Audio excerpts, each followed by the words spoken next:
Francois Coochie Hunt hosted the Radio St. Martin 101.5 FM on April 3, 2026 Easter Free Fish Fry and Seafood. Gold for St. Martin, Naja Wyatt outruns competitors in U17 800M Thriller. Parliament regarding the state of affairs of the St. Martin General Hospital and the integrity-related allegations. Police arrest suspect in armed robbery investigation.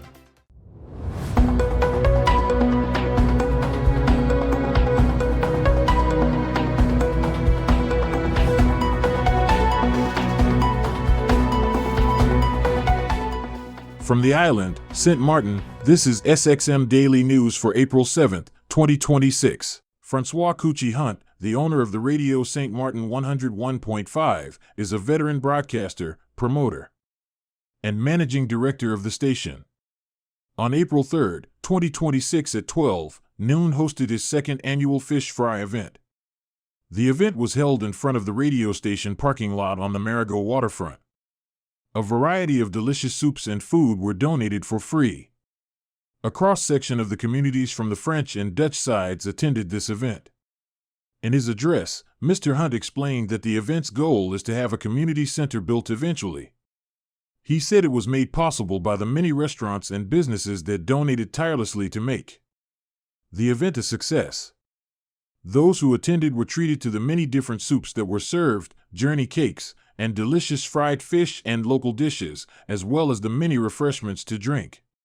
We need to reunite the people them again, because it seems like the culture has been going, and if you could remember in the past, this is how we to serve before, and that's exactly where the idea come about from.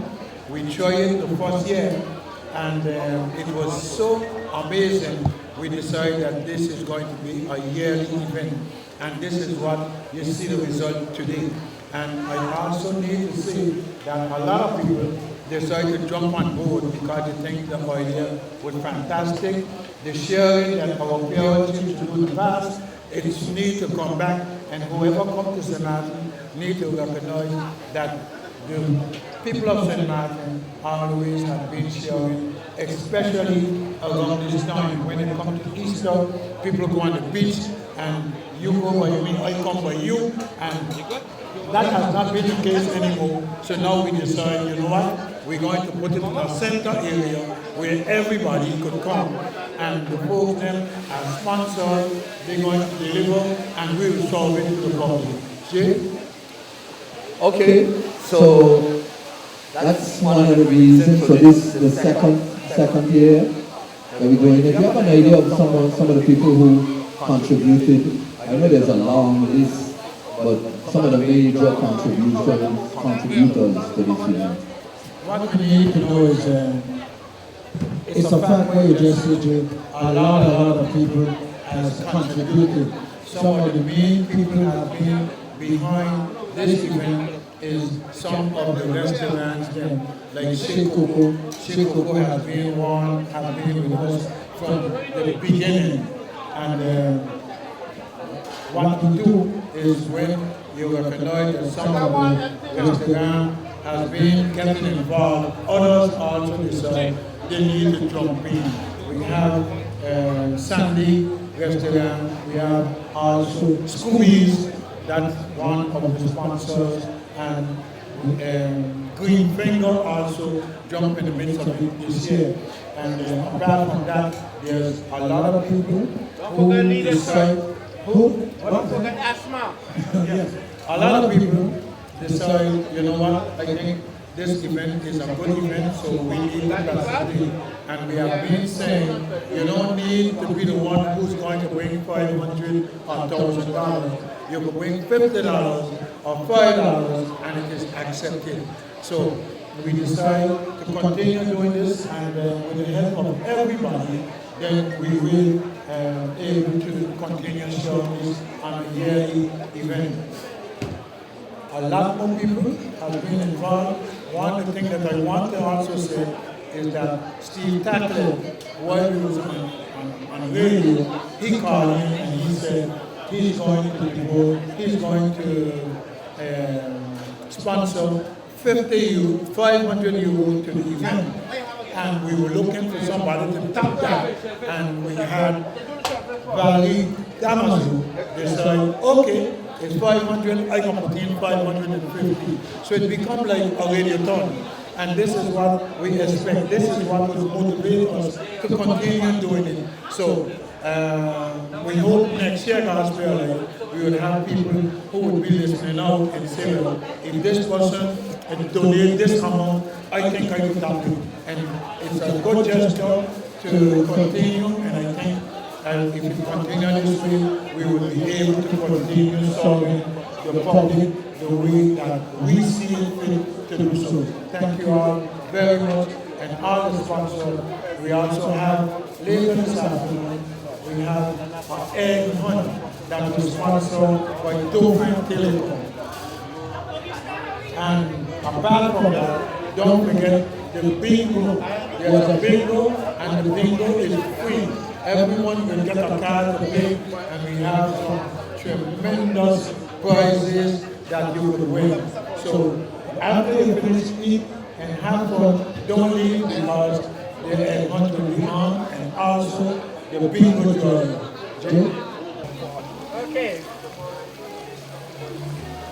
So what are you preparing yourself? Well, this is the fish fry part here. And as you can see, we're actually down to the shellfish. So I'm finishing this part here, frying up some more fish, and then we got the shellfish down here. So I'm moving to that just now. Yeah. So you look like you know what you're doing. Yes. I definitely do. So we're going to leave that here for a while. They're good, and they're going over by the shellfish. More cultural than this, it can't get. And I mean, look at this is St. Martin. This is St. Martin. This is the Easter week. Today being Good Friday. The focus is on, of course, on the seafood. So you're seeing what's happening there, but we're covered in everything else as well. All of this here is seafood. All that, be careful, all that fried fish there. Fried fish. All that there. It's fried fish. Okay? So, And then all the rest food is over there, Yeah. and then the soup is up there. All type of soup is up there, okay? so we got this. This is And this is, more real than this it can't get.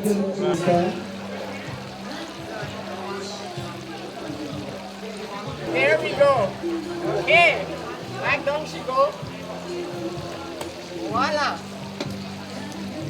This one coming out. We ready there. Can't get it too hot.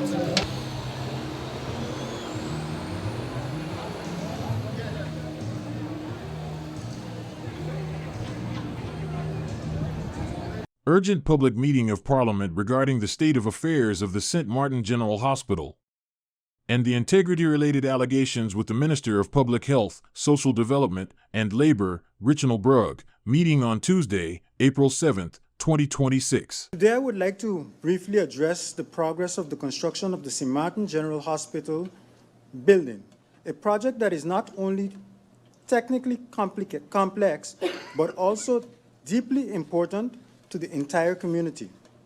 From the onset, this project has faced significant challenges.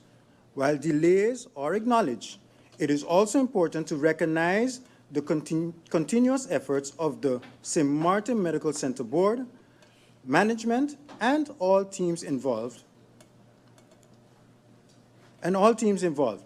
Despite the many challenges encountered along the way, they have remained committed to moving the project forward and doing their best to bring this essential facility to completion.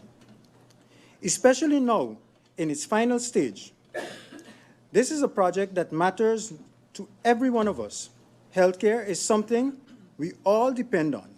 At some point in our lives, each of us may find ourselves in need of medical care. The completion of this hospital is therefore not just an infrastructure. It is about ensuring that our community has access to modern, resilient, and reliable health care for years to come. Slowly but surely, the project is moving towards completion, and that progress deserves to be both recognition and continuous support.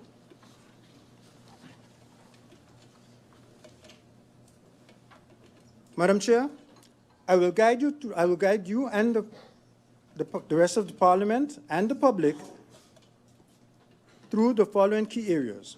First, the current status of the construction. Second, the timeline and planning. Third, the budget versus actual expenditures. Fourth, ongoing discussions with the contractor. Fifth, manpower on the project. And finally, update from the Colombia visit. Construction milestone. Madam Chair, with respect to the concerns that the project did not reach its highest construction point by December, this is correct. The delay is primarily due to complexity of constructing a modern hospital facility, combined with enhanced structural requirements following Hurricane Irma, including building standards up to 200 miles per hour. These adjustments required additional design and structural work, which impacted the timeline. However, construction has continued steadily, and we now expect structural work to be completed by April 2026. Construction highest point. On March 11, 2026, the project reached an important milestone, the highest point of construction, the roof. On March 26, 2026, the hospital officially celebrated the roof wetting ceremony. This marked the completion of a significant portion of the structural work. It demonstrates that the project is progressing steadily and that major visible advancements are made. The main building. I am here to provide you with an update on the progress of the construction. The main building structure is now nearly completed up to the 3rd level, while work on the 4th level, which will serve as the technical floor, is currently ongoing. The facade is also progressing steadily, and overall, the external structure is developing in line with the planned schedule. As you can see from the image, the 3rd level is almost fully completed, and the top level is actively under construction. Based on the current progress, it is expected that the structural phase of the project will be completed by the end of April 2026.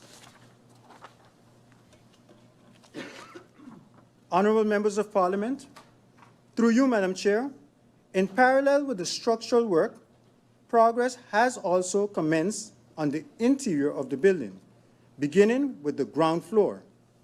Interior walls are currently being constructed, while essential technical systems, including AC installation, are being put in place. Additional work, such as screed and masonry, are also ongoing. As illustrated, on the left, you can see the studs for the interior walls, and on the right, the ductwork for the AC system. It should be noted that progress on the interior will accelerate significantly once the building is fully enclosed. Honorable members of Parliament, one of the more complex components of this project is the installation of the windows, which must meet a 200 miles per hour hurricane-resistant requirement. As this is not a standard solution available on the market, a custom system combining glass, frames, shutters, and structural elements had to be developed. I am pleased to report that a technical solution has now been identified. And with an additional team to be deployed, installation is expected to take approximately 1 month per phase, with all 360 windows projected to be completed by the end of July 2026. Fuel prices on St. Martin are regulated through a transparent mechanism designed to reflect global market movements while safeguarding fairness at the local level. Minister of Tourism, Economic Affairs, Transport and Telecommunication Grisha Haliger Martin said in response to queries about how the prices are managed. Families and businesses are feeling the impact of rising global fuel prices, and we understand the pressure this creates, the minister said. Fuel prices on St. Martin are regulated through a structured mechanism that adjusts in line with global postings. The largest increases reflect higher international oil prices driven by ongoing geopolitical tensions and supply disruptions. As a small and highly import-dependent economy, St. Martin remains directly exposed to these external price shifts, which are largely beyond local control. Our focus is to ensure that the system remains fair, that changes are justified, and that the burden on our community is not compounded unnecessarily, the minister added. At the same time, she noted that any meaningful broad relief measures would cost millions and will carry direct consequences. Any subsidy, tax reduction, or price cap would have to be funded from the national budget, either increasing government debt or redirecting funds away from essential services, such as healthcare, education, and public safety. Within our current financial framework, these are not measures we can apply at scale without jeopardizing long-term stability. We fully understand the call for relief, and we take those concerns seriously. At the same time, we have a responsibility to act in a way that protects the country not just today, but in the months and years ahead. For St. Martin, these are not theoretical trade-offs. Unlike some countries in the region, we do not have the fiscal space or external financial buffers to absorb these increases. Within our current financial framework and obligations, these are not measures we can apply at scale without real consequences. The minister said that St. Martin operates within a constitutional and financial framework that further limits the extent to which the government can absorb external price shocks. That reality requires us to act carefully and responsibly. Our approach is to avoid measures that provide short-term relief at the expense of long-term stability, and instead focus on solutions that are both responsible and sustainable. She stressed, however, that this does not mean inaction. In the short term, we are examining targeted and responsible measures that can help ease pressure where it is most needed while maintaining fiscal stability. At the same time, we are strengthening our monitoring of the supply chain and market developments to ensure transparency and prevent any unfair practices. In addition, the minister and the ministry are maintaining active dialogue with fuel wholesalers, distributors, and other key stakeholders to ensure that pricing remains consistent with international benchmarks and that any adjustments are justified and proportionate. This ongoing engagement allows the government to closely monitor developments across the supply chain, identify any irregularities early, and ensure that consumers are treated fairly throughout the process. Looking ahead, the minister pointed to the need for a stronger, more resilient St. Martin. This moment reinforces the urgency of reducing our vulnerability to external shocks. That includes advancing energy efficiency, exploring alternative energy solutions, strengthening food security, and pursuing broader fiscal and economic reforms. She also expressed support for the proposal by the President of Parliament, Sarah Westcott Williams, to establish a national task force focused on strengthening the country's resilience. This is not a challenge we can address overnight, but it is one we must address together, with a clear and realistic long-term strategy. The minister concluded by reaffirming the government's commitment to balancing immediate realities with long-term responsibility. Our approach is guided by one principle: to act in the best interest of St. Martin, not only for today, but for the future. Prime Minister of St. Martin, Dr. Luke Merslina, extends heartfelt congratulations to young athlete Naja Wyatt on his outstanding achievement at the Carifta Games currently being held in St. George's. Wyatt delivered a remarkable performance, capturing gold in the boys under 17 800 meters. with an impressive time of 1 minute and 53.26 seconds, marking a historic moment for St. Martin athletics on the regional stage.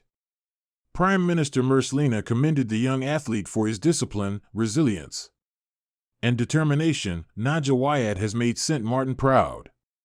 His gold medal performance at the Carifta Games is a testament to what dedication, focus, and belief can achieve. At just 15 years old, he has demonstrated maturity and excellence beyond his years.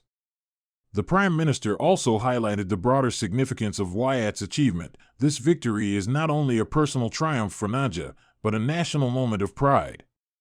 It shows that our young people, even from a small island, can rise to the highest levels of competition in the Caribbean and emerge victorious.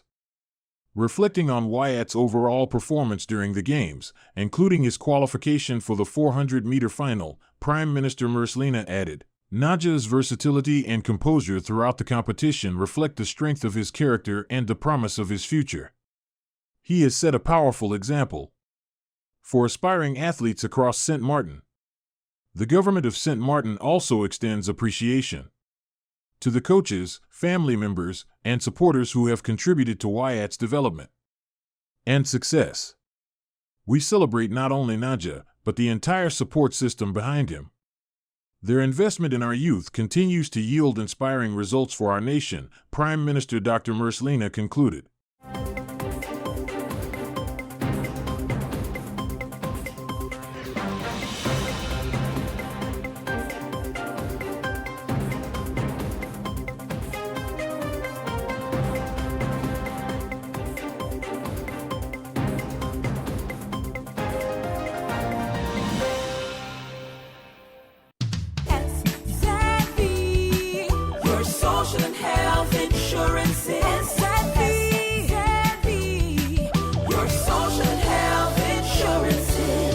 Are you SXM insured?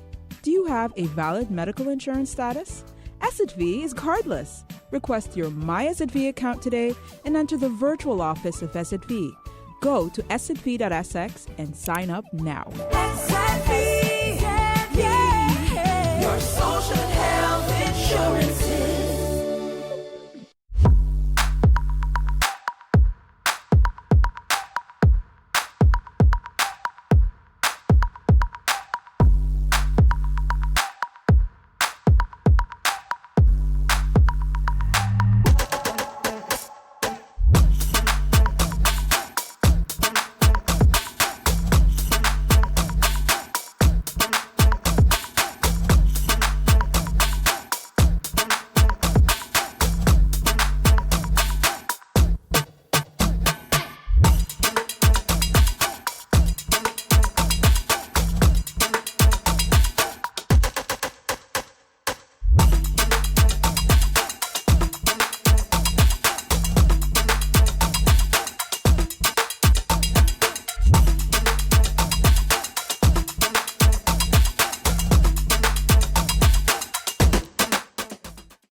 The police force of St. Martin, KPSM, is currently investigating an armed robbery that took place on Wednesday, April 1, 2026, at approximately 2300 hours in the K-Bay area.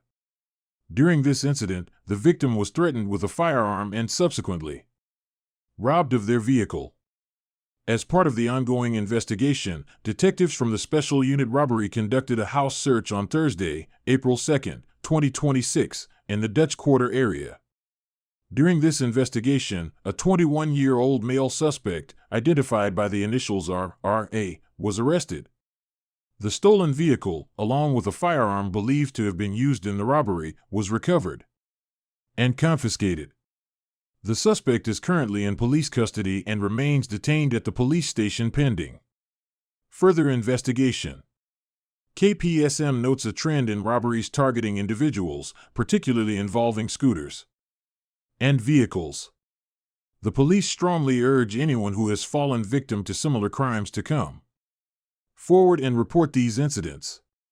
Your information can be vital in assisting ongoing investigations and ensuring the safety of the community. KPSM continues to actively address these criminal activities and remains committed to maintaining public safety. We have more on Marinka Gums, Minister of Finance, on the future of the monetary union of CBCS. That the current imbalance in our relationship with Curacao in the CBCS was foreseen. The wisdom of the remedy the architects of the union offered was in forcing both countries to make joint decisions based on consensus. It worked reasonably well when the imbalance was tolerated.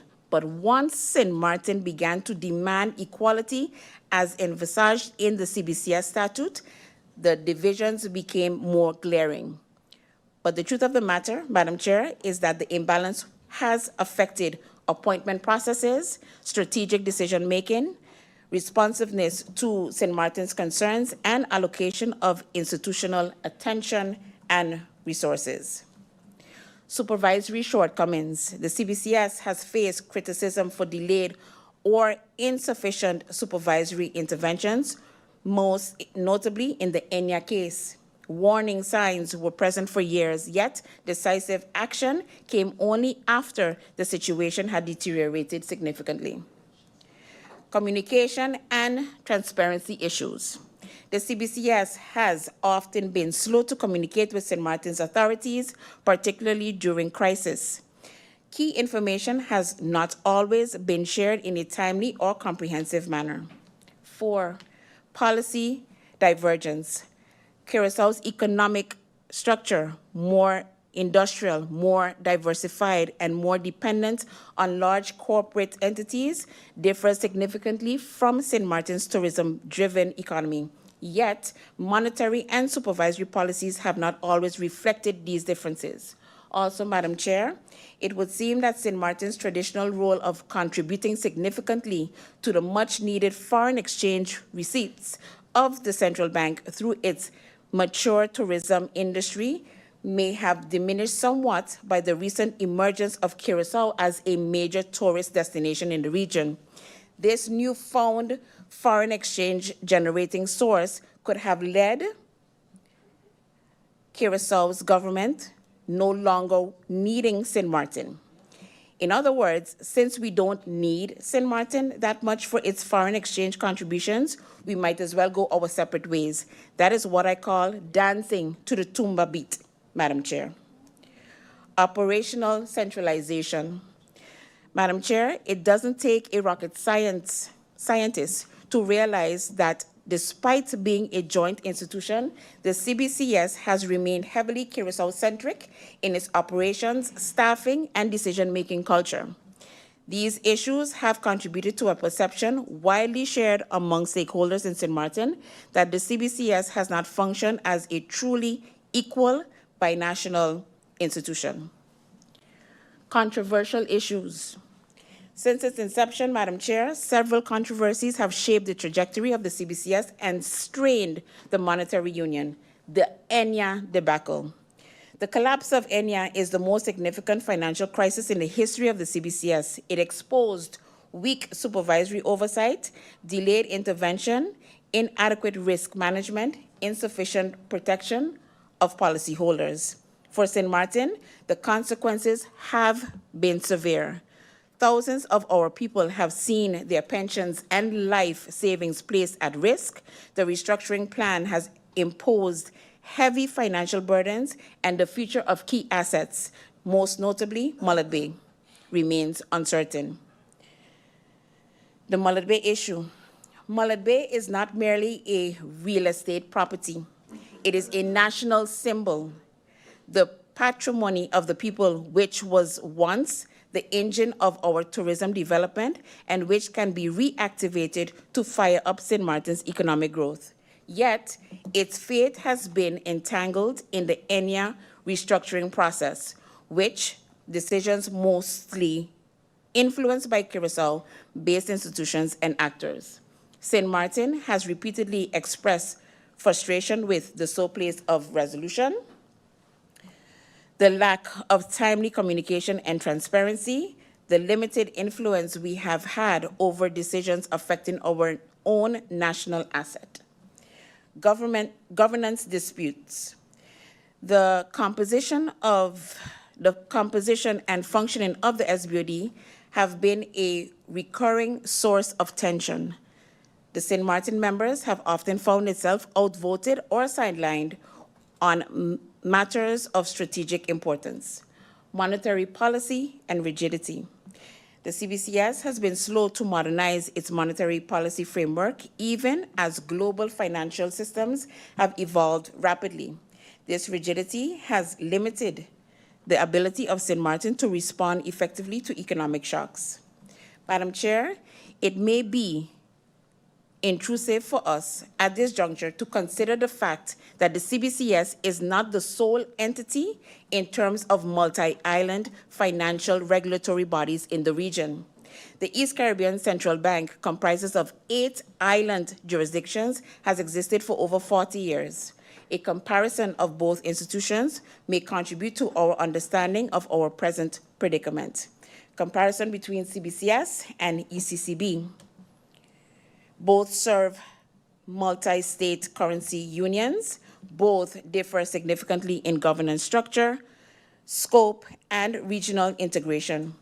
The ECCB governs 8 countries with a more centralized and formalized governance framework, while CBCS operates under parity-based decision-making between 2 nations.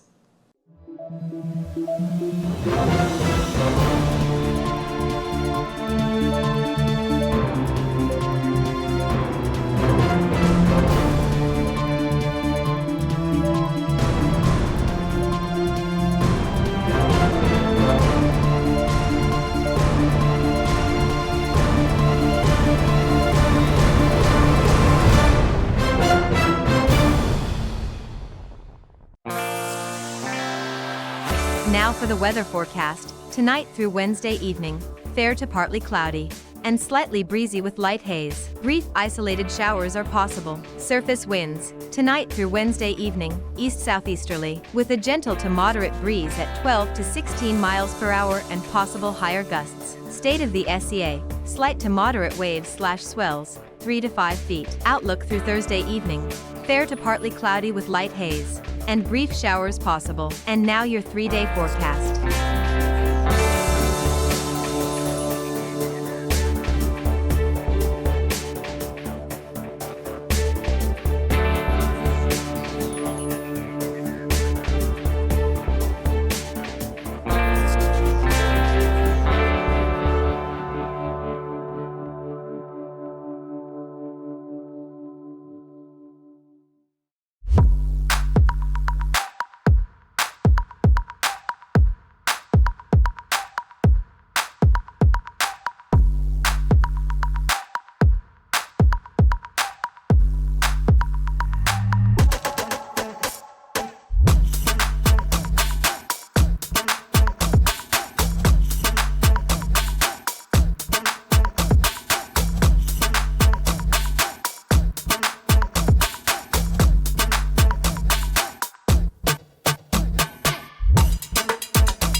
Are you SXM insured?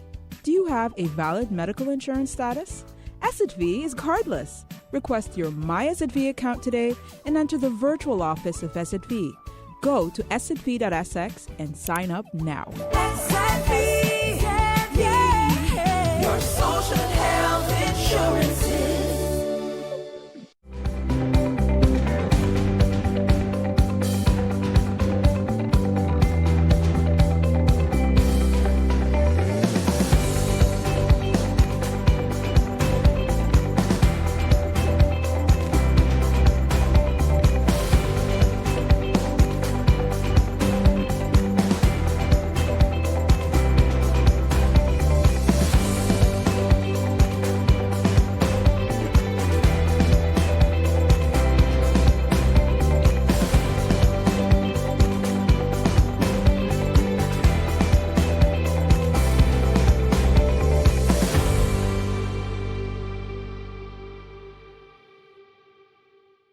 Opposition parties in the Curaçao Parliament are intensifying pressure on Prime Minister Gilmar Pizes following the resignation of former Minister Plenipotentiary Carlson Manuel, arguing that his departure does not absolve the government of responsibility for ongoing issues at the Curaçao representation in The Hague.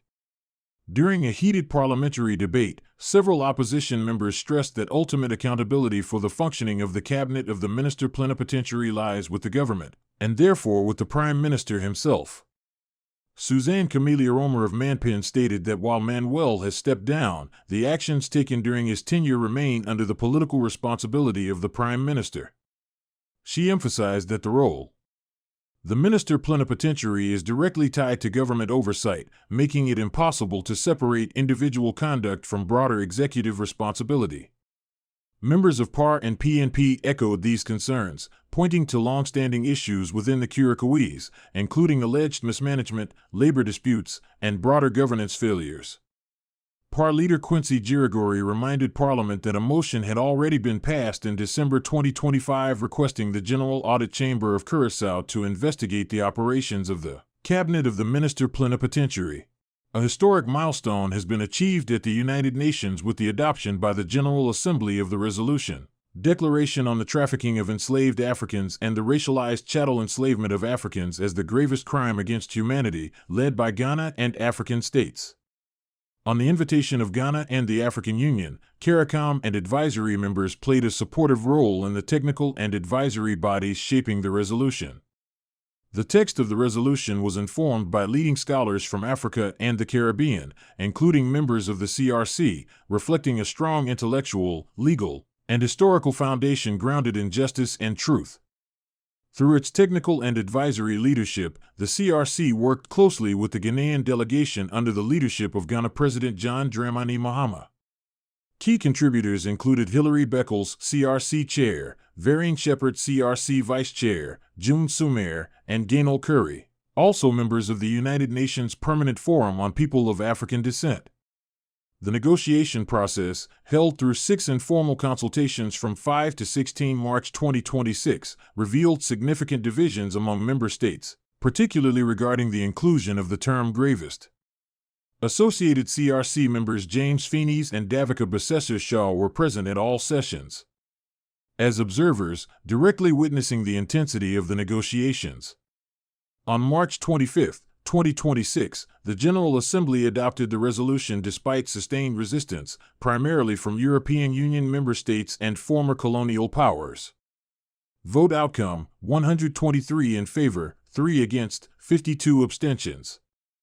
The pattern of abstentions underscores an ongoing reluctance by certain states, particularly members of the European Union, including former colonial powers, to fully acknowledge the legal and moral gravity of transatlantic chattel enslavement, and raises serious questions regarding the credibility of prior apologies. Significantly, the resolution explicitly recognizes the CARICOM 10-point plan for reparatory justice as a legitimate international framework, reinforcing the CRC's leadership in advancing global reparatory justice and shaping multilateral policy responses to the enduring legacy of slavery and colonialism. Ghana, African states, and CARICOM Caribbean co-sponsors, including Barbados, Antigua and Barbuda, St. Kitts and Nevis, and the Bahamas, led the uncompromising advancement of the resolution, ensuring it was brought before the General Assembly for a democratic decision. As echoed by Franklin D.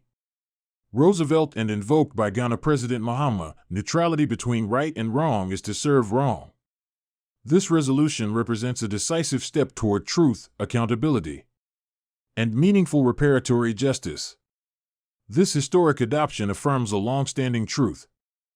Transatlantic chattel enslavement constitutes the gravest crime against humanity. The CARICOM Reparations Commission played an important role and remains unwaveringly committed to advancing this recognition into concrete international action, including comprehensive reparatory justice. This is our SXM Daily Newscast. Thank you for joining us.